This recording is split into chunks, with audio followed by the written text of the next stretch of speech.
Sonya Fatmala Kurniawan melantik para bunda sekecamatan Cililin. Acara yang dilangsungkan di Aula Kantor Kecamatan Cililin dihadiri oleh para pejabat di lingkungan Pemda Kabupaten Bandung Barat, para kepala desa, serta berbagai unsur lainnya. Para bunda yang dikukuhkan itu diantaranya Bunda Literasi, Bunda Genre, Bunda Forikan, Bunda PAUD, Bunda FAD, dan Forum Kecamatan Sehat. Sonya Fatmala Kurniawan yang juga istri PLT Bupati Kabupaten Bandung Barat tersebut berpesan agar para bunda yang telah dilantik dapat bekerja dengan baik serta merangkul berbagai elemen agar dapat bekerja sama. Sedangkan Camat Cililin Opa Mustopa SH menghimbau kepada para kepala desa untuk memberikan dukungan penuh pada kinerja para bunda tersebut berikut dengan anggaran yang dibutuhkan.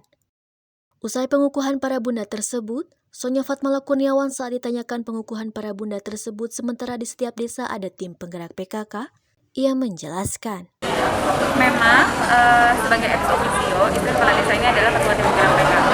Tapi memang ini juga merupakan jabatan saya dari provinsi gitu. Jadi memang ada bunda genre tingkat kabupaten dan literasi tingkat kecamatan dan seterusnya. Tentu ini tidak meninggalkan perannya sebagai ketua tim penggerak PKK karena sebenarnya peran-peran yang saat ini kita emban itu memang akhirnya akan kembali lagi ke PKK. Makanya tadi seperti yang saya sampaikan, bunda-bunda ini perannya nanti juga akan menjadi penilaian indikator baru pada saat bina wilayah di PKK gitu. Jadi ini sebenarnya hanya memperkecil lingkup kerja gitu. Biasanya kalau misalnya terkait dengan genre ini ada di Pokja 2 atau Pokja 1 juga ada di PKK. Nah kalau sekarang lebih spesifik lagi yang akan kita lakukan terkait dengan bunda-bunda yang sudah ditetapkan. Jadi memang mempermudah sih kalau saya bilang sebenarnya.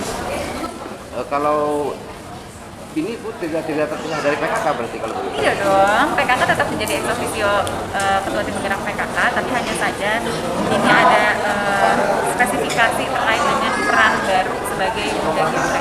Bunda genre ini kan juga bukan sebuah organisasi tapi perorangan gitu. Jadi bagaimana caranya kita bisa merangkul para remaja, bagaimana caranya kita bisa membentuk tim remaja yang baik di kampus HB gitu. Jadi perannya lebih spesifik lagi. Acara ditutup dengan doa serta foto bersama.